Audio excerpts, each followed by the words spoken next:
एक बाबा होता है, साधु बाबा, जो कि एक दुल्हन के रूप में रहता है औरत के भेष में। और उसे पूरे गांव वाले पूजते हैं, उसे भगवान मानते हैं, उसके पैर छूते हैं, चढ़ावा भी चढ़ाते हैं उसे। और उनका ये कहना होता है कि जिसको कोई भी बीमारी होगी, कोई नहीं ठीक करता, इनके पास आ जाएंगे तो 100% ठीक हो जाएगी और डॉक्टर के पास जाने की ज़रूरत नहीं पड़ेगी। तो दोस्तों ऐसे ही एक लड़की की कहानी है, उसकी उस बाबा की वजह से उस लड़की को अपनी जान देनी पड़ती है। तो दोस्तों आगे बढ़ने से पहले वीडियो अच्छी लगे तो लाइक कर दीजिए, चैनल को सब्सक्राइब कर दीजिए और कमेंट कर बताइएगा आपको कैसी लगी वीडियो। मैं गीता गुप्ता, स्वागत है आप लोगों का मेरी आज की नई कहानी में, सच्ची कहानी में। तो दोस्तों ये कहानी है मध्य प्रदेश के दौलतपुर की। दोस्तों एक लड़की होती है, 14 साल की लड़की होती है, उसका नाम गुड़िया होता है और उसके माता पिता होते हैं। और वो लड़की की अचानक तबीयत ख़राब हो जाती है। वो ख़राब क्या हो जाती है, वो गुमसुम रहने लगती है, मतलब ना किसी से बोलती चालती कुछ नहीं, ऐसे ही उसकी तबीयत, ना उसका पढ़ाई में मन लगता है। तो उससे ऐसी हो जाती है। तो उसके पिता सोचते हैं कि चलो इसे लेकर चलते हैं। तो जो उसके पिता होते हैं वो उसे उसी बाबा के पास लेकर जाते हैं।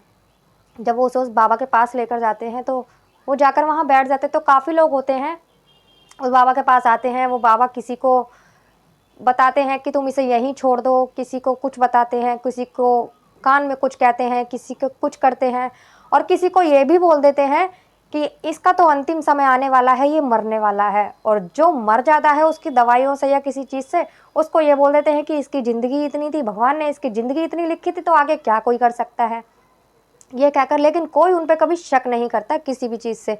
लोग बाग अपने घर वालों को 1-1 महीने के लिए उसके यहाँ छोड़ भी देते हैं। वो कह देता है कि मैं इलाज करूँगा। ऐसे ही दोस्तों जब इसका नंबर आता है गुड़िया का, तो ये जाती है वहाँ, इसके माँ बाप इसको लेकर जाते हैं। तो वो इसके कान में कुछ कहता है और उससे कहता है जाओ तुम्हारी बेटी अब ठीक हो जाएगी, इसे ले जाओ। तो दोस्तों वो घर ले आते हैं अपनी बेटी को, लेकिन वो ठीक नहीं होती। कुछ दिन ऐसे ही बीतते हैं, वो दोबारा उसके पास लेकर जाते हैं। तो वो कहते हैं कि हमारी बेटी तो ठीक नहीं हुई। दोस्तों वो कहते हैं, जब वो कहते हैं कि हमारी बेटी तो ठीक नहीं हुई है, अब आप क्या करोगे, तो वो दोस्तों थोड़ा बहुत कुछ उस पर झाड़ फूँक करता है, कुछ कान में उसके कहता है और कहता है ठीक है, एक दिन बना लो, इस तारीख को मैं तुम्हारे यहाँ आकर पूजा करूँगा, उसके बाद तुम्हारी बेटी बिल्कुल ठीक हो जाएगी और किसी डॉक्टर की किसी चीज़ की ज़रूरत नहीं पड़ेगी और कभी ज़िंदगी में ये बीमार नहीं पड़ेगी। दोस्तों ऐसा ही होता है। जिस तारीख को वो बोलता है बाबा उसके घर आता है और आने के बाद दोस्तों वो पूजा पाठ जैसे हवन होता है ना, ऐसे करता है। इतनी तेज धुआं घर में, सब कुछ मोहल्ले में भी धुआं फैल जाता है। लेकिन मोहल्ले वाले कुछ नहीं कहते। मोहल्ले वाले यही सोचते हैं कि किसी की बच्ची बीमार है, किसी की बच्ची ठीक हो जाए, इससे बड़ी बात क्या होगी, इसलिए कोई कुछ नहीं कहता। दोस्तों हवन ववन करता है पूरे दिन, अब कहता है तुम्हारी बेटी ठीक हो जाएगी और वो चला जाता है। वो चला जाता है दोस्तों, तो कुछ दिन बाद वो बाबा फिर आता है। वो बाबा आता है, उस दिन उसके घर में उसका भाई और उसके पिता दोनों काम पर गए होते हैं। दोनों उसके काम पर गए होते हैं। उसके भाई की शादी हो चुकी है, घर पर सिर्फ उसकी वो होती है, गुड़िया होती है, उसकी भाभी होती है और उसकी माँ होती है, क्योंकि उसका भाई और उसके पापा काम पर गए होते हैं, वो तीनों होते हैं।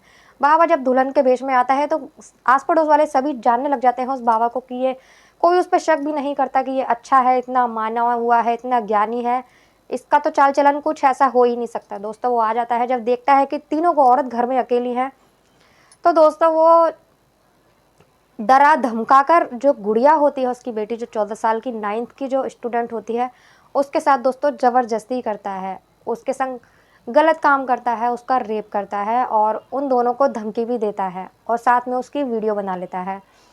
तो दोस्तों जब डरा धमकाकर चाकू की नोक पर उसका रेप कर देता है और वहाँ से चला जाता है और उन्हें धमकी दे देता है, अगर तुमने किसी से भी कहा तो मैं ये वीडियो सबको दिखा दूंगा। तो दोस्तों ऐसा कहकर वो चला जाता है। अब आए दिन का उसका यही ड्रामा हो गया। तो लगातार दोस्तों 3 महीने बीत चुके थे और उन तीनों में से ना ही किसी ने अपने पति को कुछ कहा, ना ही उसकी माँ ने अपने बेटे को कुछ कहा, ना ही अपने पति से कुछ कहा और ना ही उसने गुड़िया ने किसी से कहा। दोस्तों ये सिलसिला ऐसे ही चलता रहा, 3 महीने बीत गए। 3 महीने के बाद दोस्तों जब गुड़िया को लगता है कि कुछ नहीं हो सकता, ये ज़िंदगी भर मेरे साथ ऐसे ही करता रहेगा, तो दोस्तों एक दिन आता है, वो फांसी लगा लेती है और अपनी जान दे देती है। जब दोस्तों वो फांसी लगा लेती है तो उसके भाई और उसके पापा जब घर पे आते हैं, देखते हैं कि हमारी बेटी ने फांसी लगा ली, दोस्तों पुलिस को फ़ोन करा जाता है। पुलिस आती है मौके पर, जब छानबीन करती है, बॉडी का पोस्टमार्टम किया जाता है, तो पता चलता है दोस्तों वो 2 महीने की प्रेग्नेंट थी। वो जो लड़की थी गुड़िया, 14 साल की, वो 2 महीने की माँ बनने वाली थी। दोस्तों ये कहने पर जब घर में पूछताछ होती है उसकी, वो अपनी बीवी से पूछता है, पुलिस घर में पूछती है उन औरतों से, उस घर की बहू से और उस घर की उसकी सास से पूछती है, तब वो लोग सारी बातें सामने धरते हैं दोस्तों। तो उस बाबा को जाकर पकड़ा जाता है। पकड़ने के बाद में दोस्तों फिर वो बाबा सारी बातें ऐसी बताता है कि मैं ऐसे बहुत से लोगों के साथ कर चुका हूँ और आए दिन मेरे पास ऐसा कोई आता रहता है, लोग मर भी जाते हैं ऐसे, और जैसे किसी को कुछ पता चल जाता है तो मैं किसी दवाई से या किसी ज़हर के ज़रिए उनको मार भी देता था और बोल देता था कि इनकी तो इतनी ही लिखी थी, आ चुकी थी। दोस्तों उस बाबा को सज़ा हो जाती है, केस चलता है उसके ऊपर, सज़ा हो जाती है। दोस्तों गाँव वाले को भी आँखें खुलती हैं, गाँव वाले अंधविश्वास में कब से उसके हाथों ठगे जा रहे थे। कोई उसके ऊपर कितने पैसे देता था, कोई उसको जितनों की डिमांड करता था, पूजा में इतने पैसे लगेंगे, लोग वाग चढ़ावा चढ़ाया करते थे। दोस्तों ऐसे करके लोगों की आँखें खुली, फिर बाद में पछतावा हुआ लोगों को कि हमें तो ये ठग रहा था और हमारी बहन बेटियों के साथ ऐसा काम करता था। दोस्तों ऐसा ही होता है, आजकल बाबाओं के चर्चे बहुत है, लोग बाग अंधविश्वास में इतने फंसे हुए हैं कि डॉक्टर के पास जाने से ज़्यादा तांत्रिकों के पास जाते हैं। तो ये बहुत ही गलत है। अगर शरीर को कोई बीमारी होती है, कोई बीमार होता है तो दवाई खाने से ही ठीक होगा ना कि झाड़ फूँक से। हाँ, ऐसा होता है कि नज़र लग जाती है, कुछ हो जाता है तो झाड़ा भी काम करता है, पड़ा हुआ पानी काम करता है, लेकिन ऐसे बाबा जो होते हैं इसी चीज़ का फ़ायदा उठाकर लोगों को ठगते हैं और लोगों की मजबूरी का फ़ायदा उठाते हैं। तो ऐसे झांसे में ना आया करें, अपने परिवार को सेफ रहे, खुद भी सेफ रहे। अगर आज की वीडियो अच्छी लगे तो प्लीज़ लाइक कमेंट कर बताइए और सब्सक्राइब कर लीजिए चैनल को। मिलते हैं किसी अगली वीडियो में एक नई कहानी के साथ, तब तक के लिए बाय बाय, जय माता दी।